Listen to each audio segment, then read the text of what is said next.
வணக்கம். என்னோட பேரு தாமரை செல்வி. இன்னைக்கு நம்ம கேட்டுக்கிட்டு இருக்கிற படத்தோட கதை உத்தமபுத்திரன். வாங்க கதையை தொடரலாம். சிறைச்சாலைக்குள்ள வர்ற ராணி அங்க இருக்கிற வீரர்கள் கிட்ட பார்த்திபனையும் சோமப்பாவையும் காட்டி இவங்களை திறந்து விடுதலை செய்யுங்கன்னு ஆணையிடுறாங்க.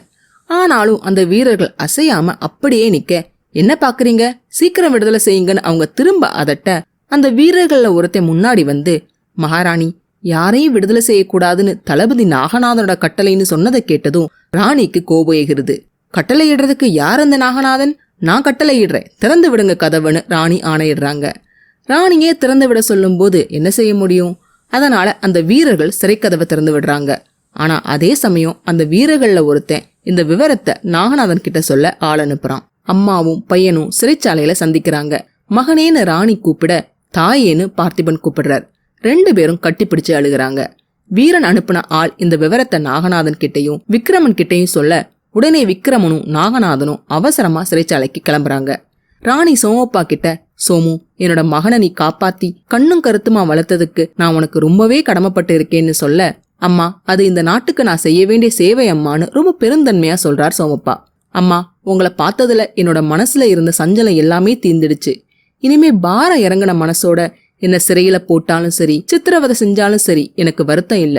சிரிச்ச முகத்தோடையே நான் சாகவும் தயாரா இருக்கேன்னு பார்த்திபன் சொல்ல, மகனோட வாயில இருந்து இப்படி அமங்கலமான வார்த்தை வர பதறி அவரோட வாயை பொத்திட்டு, பார்த்திபா, உன்னோட மரணத்தை பாக்குறதுக்காகவா நான் ஓடோடி வந்தேன்? நீ மலர்புரியோட தலைவன், மணிமுடிக்கு உரியவன், மன்னர் குலத்துல பிறந்த மாணிக்க விளக்குங்கிறத உனக்கு தெளிவுபடுத்ததான் வந்தேன். நீ அடிமையும் இல்ல, அரசாங்க கைதியும் இல்ல. உன்னை சிறைப்படுத்த யாருக்கு அதிகாரம் இருக்குது, யாருக்கு ஆண்மை இருக்குதுன்னு கோவத்தோட அவங்க பொங்க, எனக்கு இருக்குது அதிகாரம், என்னோட மாமாவுக்கு இருக்குது ஆண்மைன்னு விக்ரமன் சொல்லிக்கிட்டே நாகநாதனோட அங்க வர்றார். அவங்க அம்மாவை பார்த்து, தாயே, குற்றவாளி சிறையில இருந்து காப்பாத்துற உங்களை கொற்றவன்கிற முறையில என்னால தண்டிக்க முடியும், ஆனா என்ன பெத்தவங்கிறதுக்காக உங்களை மன்னிச்சு விடுறேன்னு சொல்றார் விக்ரமன்.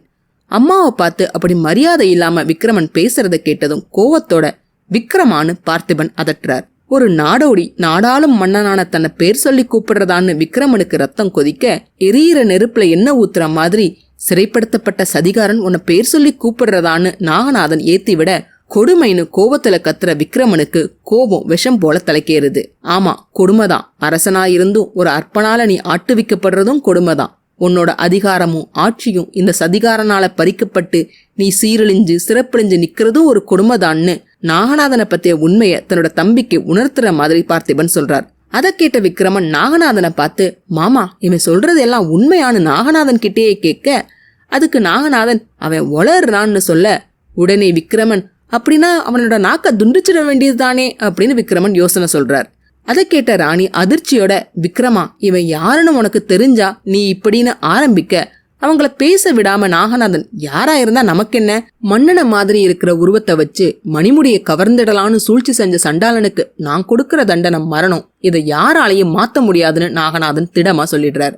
உடனே அவருக்கு விக்ரமனும் ஒத்து ஊத ராணி அவசரமா, முடியாது, இவனை கைது செய்ய நான் விடமாட்டேன்னு சொல்ல, அதுக்கு நாகநாதன் விக்ரமன் கிட்ட, பார்த்துக்கிட்டு இருக்கிறே விக்ரமா, நீயே கைது செய்யணும் சொல்ல, யாரைன்னு விளங்காம விக்ரமன் கேட்க, அதுக்கு கொஞ்சம் கூட பாசமே இல்லாம, தேவைப்பட்டா உங்க அம்மாவை கூட நீ கைது செய்யணும்னு சொல்ல, அதை கேட்ட பார்த்திபனுக்கு கோபத்துல ரத்தம் கொதிக்க, தன்னோட தாயை அரவணைச்சுக்கிட்டு, அக்கிரமக்காரர்களே, என்னோட தாயை கைது செய்கிற கயவர்கள் யாரா இருந்தாலும் கண்ணந்துண்டமா வெட்டி எறிவேன், சிறந்தாழ்த்தி வணங்க வேண்டிய தாயோட கைகளுக்கு விலங்கிட்டு சிறையில தள்ளுறதான்னு கோவத்தோட கேட்டுட்டு, அங்க இருந்த வாளை உருவிட்டு, என்னோட உடல்ல ஒரு சொட்டு ரத்தம் இருக்கிற வரைக்கும் அது நடக்காது, வீரம் இருந்தா வாள் பிடிக்க தெரிஞ்ச அத்தனை பேரும் என்கிட்ட சண்டை போட்டு பாருங்கன்னு கர்ஜிக்கிறார் பார்த்திபன்.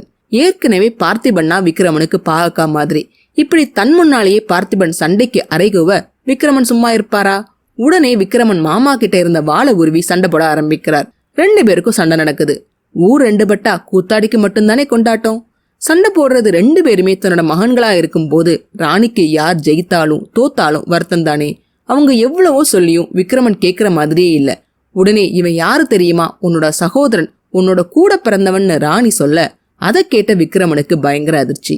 பார்த்திபன் தன்னோட சகோதரன்கிறது தெரிஞ்சதுக்கு அப்புறமாவது விக்ரமனோட மனசு மாறுமா? தன்னோட மாமாவை பத்தின உண்மை தெரிய வருமா? தெரிஞ்சுக்க அடுத்த பகுதிகளை தவறாம பாருங்க. இந்த பதிவு உங்களுக்கு பிடிச்சிருந்ததுன்னா லைக் பண்ணுங்க, ஷேர் பண்ணுங்க, சப்ஸ்கிரைப் பண்ணுங்க. நான் போடுற வீடியோஸ் உடனுக்குடன் உங்களுக்கு தெரிஞ்சுக்கிறதுக்காக நோட்டிஃபிகேஷன் பெல்லையும் கிளிக் பண்ணுங்க. என்னங்க கதை சுவாரஸ்யமா போயிட்டு இருக்கா? இந்த கதையை பத்தியான உங்க கருத்துக்களை தவறாம என்னோட ஷேர் பண்ணுங்க. உங்க கருத்துக்களை தெரிஞ்சுக்க நான் ஆவலா காத்திருக்கேன். மீண்டும் அடுத்த பதிவில் சந்திப்போம். நன்றி, வணக்கம்.